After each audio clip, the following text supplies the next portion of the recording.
मुरादाबाद के तीर्थंकर महावीर विश्वविद्यालय में मिशन शक्ति अभियान के अंतर्गत कार्यशाला का आयोजन कराया गया, जिसमें वक्ताओं द्वारा कई विचार व्यक्त किए गए और ये कहा है कि सरकार हमेशा महिला सुरक्षा को लेकर काम कर रही है।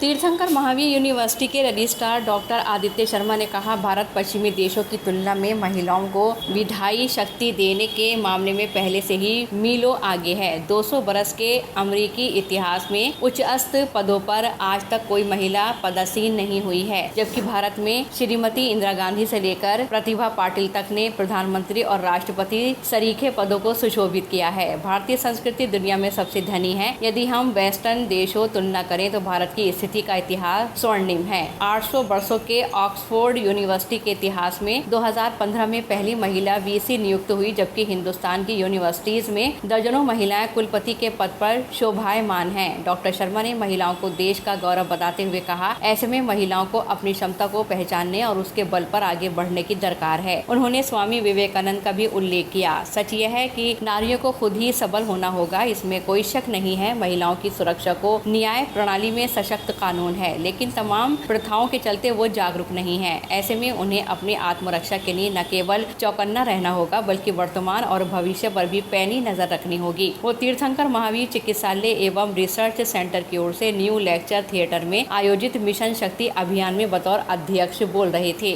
व्याख्यान के बाद मेडिकल फैकल्टी मेंबर्स, पीजी और यूजी स्टूडेंट्स के बीच नारी सुरक्षा, नारी सम्मान और नारी स्वावलंबन को लेकर व्यापक चर्चा हुई। इस मौके पर additional dean academics doctor Najmul Huda, mission Shakti की मुख्य coordinator doctor Rehana Najam, coordinator के तौर पर doctor Sangeeta Kapoor, doctor Ankita Mittal, doctor Rashim Bhardwaj, nursing college से बतौर कोऑर्डिनेटर एस सिद्धू भी मौजूद रहीं। व्याख्यान के दौरान डॉक्टर्स और मेडिकल की छात्राओं ने मास्क लगाकर सोशल डिस्टेंसिंग का सख्ती से पालन किया। तीर्थंकर महावीर हॉस्पिटल के निदेशक PND विपिन जैन ने कहा, भारतीय नारी कतई कमजोर नहीं है। साहित्य और संस्कृति में भी नारी की ताकत का शिद्दत से जिक्र है। उन्होंने कवित्री सुभद्रा कुमारी चौहान की विख्यात कविता भी सुनाई। बुंदेले हर बोलो के मुंह हमने सुनी कहानी थी, खूब लड़ी मर्दानी वो तो झांसी वाली रानी थी। हम अपनी लड़ाई स्वयं लड़ सकते हैं। हमारे भीतर हमारी रक्षा के लिए अपेक्षित शक्ति मौजूद है। सच्चाई से मुंह नहीं मोड़ा जा सकता है। स्त्री ही स्त्री की दुश्मन है। नारी का संपत्ति पे अधिकार है, लेकिन वो ना तो हक जताती है और ना ही उसके अधिकार के साथ न्याय होता है। ऐसे में सामाजिक जागृति की दरकार है। समाज में पुरुष प्रधान मानसिकता को छोड़ना होगा। अंत में श्री जैन ने राष्ट्र कवि मैथिली शरण गुप्त की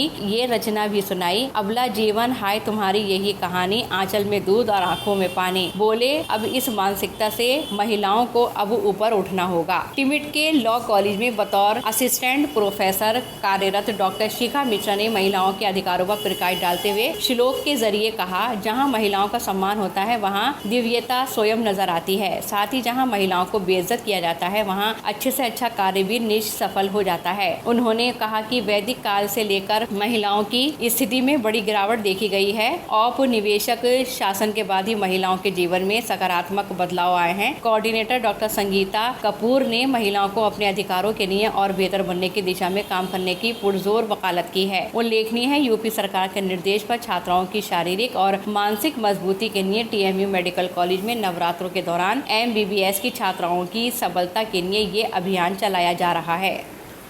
गलत व्यवहार करता है तो उसके घर वाले उसे अपने घर में घुसने नहीं। अगर वो उसके आगे रेप करता है, वह गलत काम करता है, तो उसके खिलाफ कोई सपोर्ट नहीं दे, उसको कोई लीगल सपोर्ट नहीं दे, आप देखो कौन हिम्मत करेगा। हम कहते तो हैं कि वी आर इक्वल, पर वी आर नॉट इक्वल। हमेशा हमें बैगिंग कर रहे हैं, हमें राइट दो, हमें राइट दो, हमें राइट दो। क्यों? यहाँ जितनी लड़कियां बैठी हैं, मेरी बिटिया बैठी हैं, मुझे एक भी बता सकती है कि वो अपनी फादर की प्रॉपर्टी में अपना धन देगी? एक भी? Only one. मुझे नहीं पता वो कितना देगी। मतलब लड़की, इसका मतलब यह है कि फादर की प्रॉपर्टी से लड़की का मतलब हम मान बैठे हैं कि नहीं है? अरे आप लीजिए उसको, और जब आपकी वो एंटाइटी, वो पावर आपके पास होगी, क्योंकि आर्थिक आधार पर सबसे ज्यादा शोषण होता है। अगर वो पावर आपके पास होगी, मैं can I take few minutes? तो अगर आपके पास वो पावर होगी तो मेल कभी भी आपका हैरेसमेंट नहीं कर सकता, डोमेस्टिक तो कर ही नहीं सकता। और the rights can be enforced by the court of law. These are protected anywhere else in any law, and that's why we have the opportunity, we have the right to claim such things, such claims.